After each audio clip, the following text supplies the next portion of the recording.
Please be seated. Good morning, my dear brothers and sisters, and welcome to all of you to the Manila Cathedral. Good morning also to our online viewers following us through social communications. My dear sisters and brothers, when I was a young boy serving as a sacristan in Navotas, I remember that during the Ascension Sunday, like we are celebrating now, there was always an instruction to us, sacristan, that after the gospel reading, one of us will turn off the lights of the Paschal candle.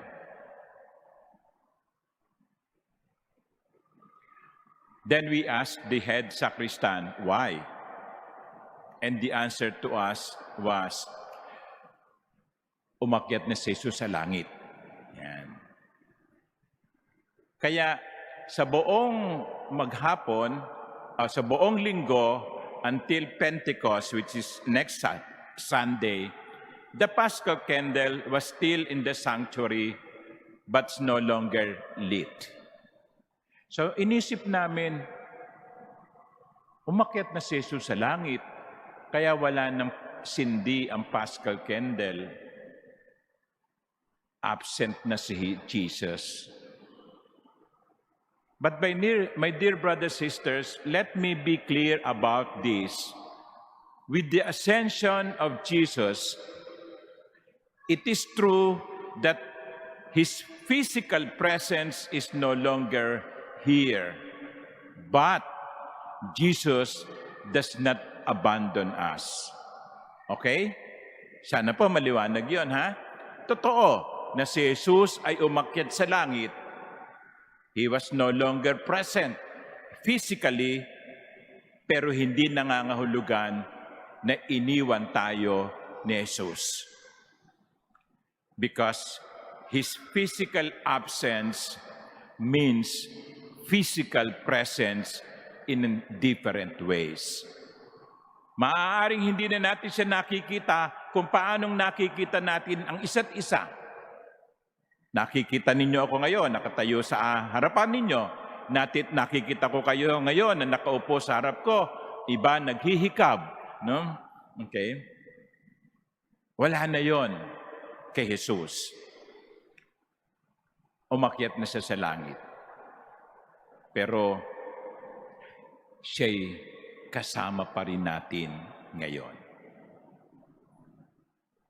Palagay ko, napakagandang aral yan sa atin, yung physical presence and absence.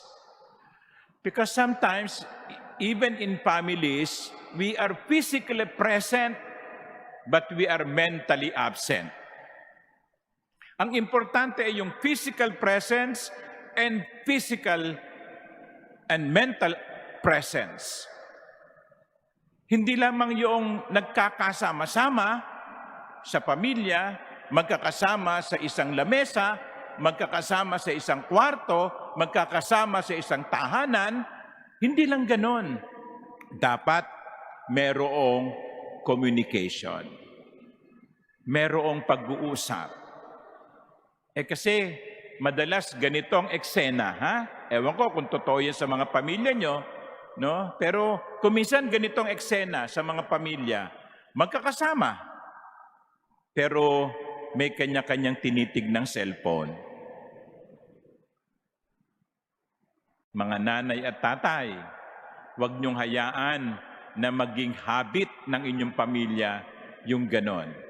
Magkakasama, pero hindi nag-uusap. Jesus is no longer with us physically. We cannot touch His hand. We cannot see His face anymore, just like what the disciples experienced. But Jesus is spiritually present. Huwag kayong pumayag o gumaya doon sa mga ibang mambabatas, no? Physically present, no? Uma-attend, may attendance, pero hindi productive. Walang nangyayari.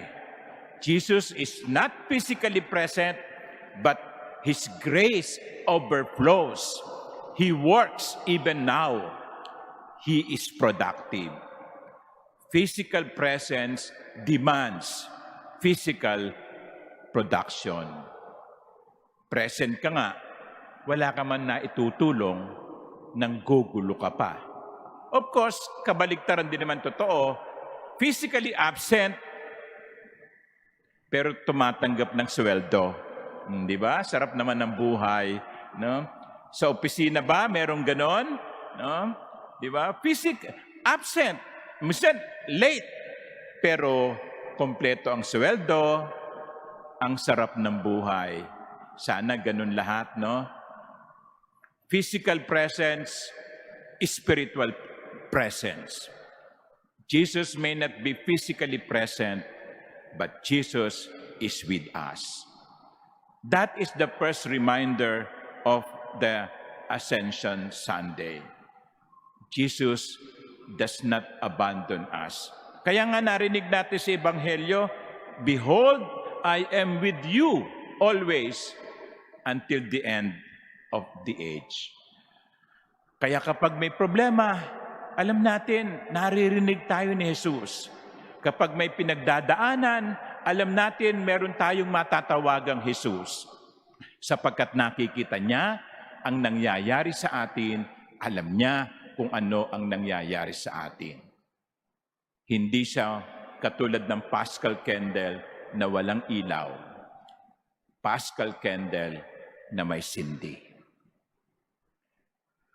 But the second lesson of this Ascension Sunday is what we heard in the first reading. So, umakyat na si Jesus sa langit at yung mga alagad nakatingala. Nakatingala. At may dalawang lalaking nagsabi at nagpakita sa kanila at nagsabi, "Men of Galilee, why are you standing up, looking up to heaven?" Huwag kayong tumingala sa langit.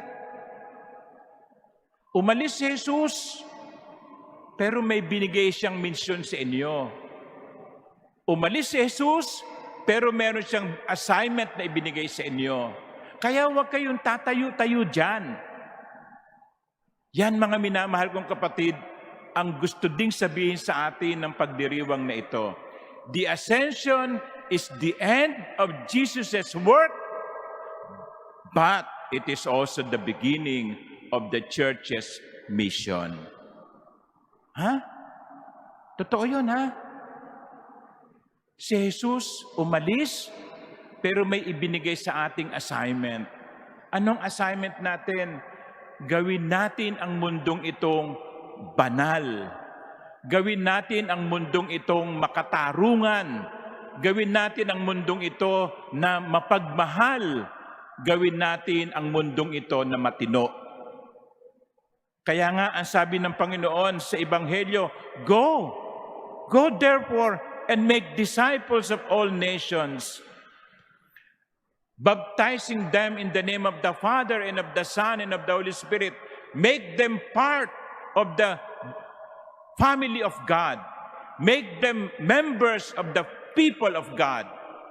Baptize them, and through them and through you, make this world a better world." Yan ang ating misyon. Yan ang trabaho natin. Sa madaling salita, tayo ang magpapatuloy ng ginawa o pinasimulan ni Jesus.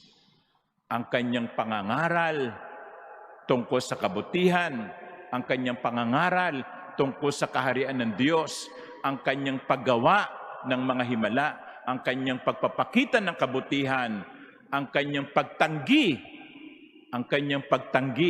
na maging alipin ng kasalanan. That mission, that work is also my mission, your mission, our mission. Kaya, ang sabi ng mga lalaki, "Men of Galilee, do not just stand there looking up. Look down, and the work is here. Ngayon, mga minamahal kong kapatid, mga Pilipinong Kristiyano, sa konkretong paraan, paano natin ito maisa sa buhay? Binigyan tayo ng assignment ng Panginoon. Bilang mga Pilipinong nabubuhay ngayon sa taong 2026, sa gitna ng mga kaguluhan, sa gitna ng nakakagigil, nakatiwalian at pagtatanggol sa mali, what is our role? What is our mission?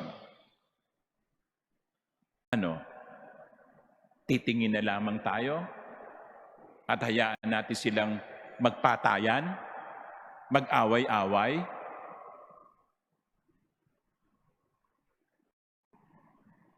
Ano ang ating papel? Ano ang ating misyon? Siguro, magsimula tayo sa pagiging mabuting mamamayan. Mga mabubuting Pilipino. Magmasid. Tignan ang nangyayari at kumilos. Pero kumilos ng naaayon sa batas. At pagdating ng halalan, bilang mga Pilipinong Kristiyano, tignan natin ang ating pagboto bilang isang sagradong gawain na hindi mababayaran, na hindi mapapalitan ng pabor. Pumili tayo ng mga pinuno na tunay na maglilingkod sa bayan. Let us not change the world. Let us change the Philippines. And from there, change the world. Let us not change the Philippines. Let us change ourselves. And from there, change the Philippines, change the world. Sa akin, sa atin, magsisimula ang pagbabago.